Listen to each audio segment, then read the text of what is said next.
Japan destroying the modern audience. I got this very interesting comment from a JP bro on my tweet about the Yunyun syndrome situation and this localization firm Dragon Baby. If you're not familiar with this disaster of a localization, consider watching my full video from the other day detailing the entire thing. There's a lot of context into all of this. I've been getting a lot of support on this topic. Thank you all very much. Glad you've been enjoying the coverage. Let's return to that JP bro now. I actually met Tomoe JP back in March when I was talking about the Ben Diskin, Capcom, Katrina Lewandowski, or whatever her name is situation, you know, more corrupt localizer stuff. Go figure. Yeah. That is to say that it's always cool when we see people in Japan showing interest in the horrible stuff that's going on with localizations. It's good that there's more awareness to this topic. Dude, I just had an idea.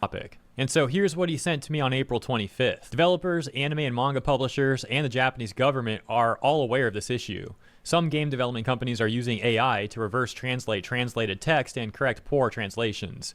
Additionally, in contracts for sales and distribution overseas, it becomes a power game, quote unquote, that includes distribution, marketing, and merchandising. So there are cases where the Japanese side cannot maintain control. Regarding that, plans are being considered to strengthen and support translation staff and international business staff through the Japanese government. So thank you, Tomoe, for the comment and the insight. Now, some of this we're aware of, and I've covered for years already. For example, how iconic mangaka Ken Akamatsu was elected to Japan's House of Councilors on a campaign largely fighting for freedom of expression, as well as Japanese politician Taro Yamada, who is also a part of the House and similarly fights back against censorship.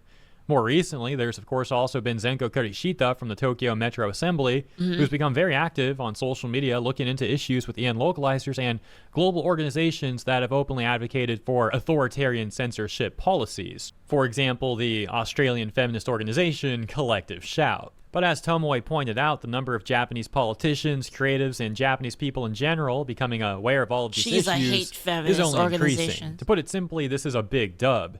As a matter of fact, over the last 24 hours or so, we have news that Japan's Minister of Economic Security, Kimi Onoda, has issued a public statement where she defends freedom of expression and even talks about firmly protecting people and art from the performative outrage that we often see online from types like the modern audience couch activists. Here we have the 43-second long clip with translations provided by Haruka Wake.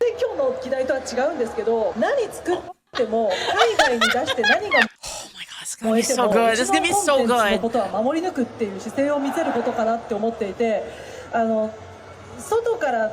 外に出すときにはカルチャライズとか翻訳とかいろいろやるけど、その人たちが海外で日本のそこに合わせたものを見て、日本の面白いやんけって日本の見に来たらなんだこれはけしからんみたいな、そういうこの海外が知ってしまったことによって攻撃を受けたときに、やかましいこれが日本じゃっていうのをきちんとした毅然とした対応をするから、もう好きにやってっていうそのなんだろう腹のくくり。The thing you have to understand too is a lot of the old school anime fans, they want it to be exactly like how it is in Japan. The old school anime fans respect the medium. They respect the authors. They want it how it would be in Japan. That's what we want. We don't want any of this shit. We never asked for it. All of the core anime fans, the true nerds, don't care about any of this. In fact, it pisses them off. So like, give us the actual real translation. That's what we want. Another section of her speech transcribed by the account Donmai, which reads, "What the country needs to be careful about is that Japanese content has become this strong not because the country or public institutions supported it, but because creators and the people who love it have nurtured it. That's why rather than how to support it, the key is how to cheer it on without interfering or getting in the way. I want to back it up in the best way possible without putting strange pressure on anyone, so that the potential everyone has can be fully realized, and creators and fans can spread it to the world while staying happy." Onoda's statement also reaching Spanish Twitter in a post that's already got 1 million views and almost 20,000 likes, which reads, "The Japanese government has just told the rest of the world to shut up and stop trying to censor anime."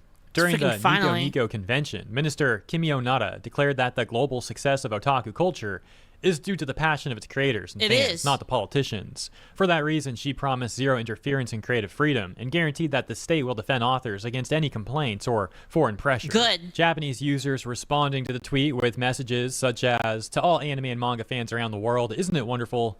Minister Onoda is a champion of our world-class culture. Looking forward to your continued support." Conversely, however, we can already see couch activists getting offended at this news. For example, this user here who responded to the news with this post. You know, this is ridiculous, not because the government is getting involved, but because it seems like they don't like foreign money, or they take anything as an attack.